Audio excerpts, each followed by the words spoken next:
World Cup qualifying spots online and last games in Asia for 5 countries still contending for 2 direct spots at the World Cup. The Asian qualifying campaign has come down to 90 minutes. Iran and Japan have already secured places at Russia 2018 as winners of Groups A and B, but both countries still could have a role to play in which of their rivals, including Asian champion Australia and South Korea, will be joining them in Russia.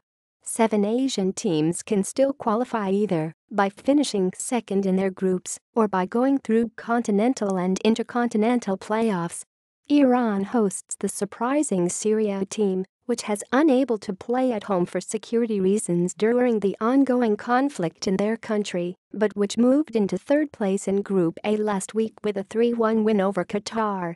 Despite the disrupted build-up, Syria still has a chance to qualify for its first World Cup if results go its way on Tuesday. To do so, the Syrians need to win in Tehran and rely on South Korea losing by a narrow margin in Uzbekistan. Iran is yet to concede a goal in 9 Group A games so far, but Syria has made a habit of upsetting the odds by holding Iran and South Korea to draws when playing in its temporary, and usually mostly empty, home ground in Malaysia. To win in Tehran would be the biggest result in the nation's history. We know that we have a tough game ahead, but we will do what we can, Syria coach Ayman Hakki, who earlier in qualification had to deal with a number of important players refusing to appear for the national team in a reflection of the divisions that have torn the country apart, was quoted as saying after the win over Qatar last Thursday. With stars such as Omar Al-Soma and Firaz Al-Khatib returning to the team, and in good form, there's still potential for an upset win. We have come this far, Ayman said. We will keep going to the end. Here's a breakdown of the status of each of group with 2 automatic places and 2 playoff places still up for grabs. Group A: South Korea can qualify for a 9th successive World Cup if it takes all 3 points in Uzbekistan, though that is far from certain with the team winning just one of its last 5 qualifiers. Poor form cost Yuli Stylike to lose his job as head coach in June. Shin Tae-yong was appointed as the replacement, but in his first game last week, could only record a 0-0 draw at home to Iran, which had already qualified for the World Cup and was reduced to 10 men.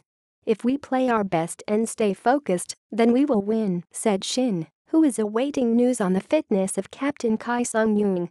Uzbekistan can qualify for a first-ever World Cup if it can beat South Korea in Tashkent and Syria fails to win in Iran. If Syria plays to a draw in Iran, it can hold third place and go into a playoff with the third-place team in Group B for a spot in an intercontinental qualifier. Even China still has a remote chance at one of the playoff spots, but needs to beat Qatar by a big margin, and for Syria and Uzbekistan to both lose. Group B: Saudi Arabia and Australia each has 16 points and are vying for second spot, with the group standings going down to the last game when the Saudis host Japan. The Saudis have a superior goal difference of the 2 and hosts already qualified Japan. Australia hosts struggling Thailand to Melbourne. If the Saudis and Australians both win, the World Cup spot will depend on goal difference. Australia, bidding for a 4th successive appearance at the World Cup, is taking nothing for granted against a Thai team that has collected just 2 points from 9 games. One of those points was well earned in a 2-2 draw at home against Australia last November. Star midfielder Aaron Moy of English Premier League team Huddersfield Town missed Australia's loss to Japan because of illness but could recover to start in Melbourne. We need to go out there and be fearless, Tim Cahill, a veteran of Australia's World Cup campaign since 2006, said Monday. We all know what's on the line. This is a massive moment for our country to stake a claim in a World Cup. Goals will definitely come. I'm confident we'll score a lot of goals.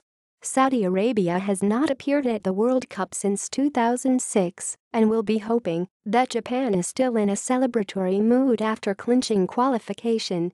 The Samurai Blue are without injured midfielders Shinji Kagawa of Borussia Dortmund and captain Makoto Hasebe of Eintracht Frankfurt. The United Arab Emirates needs a big win over Iraq and Oman combined with losses for the Saudis and Australians to have a chance of finishing third.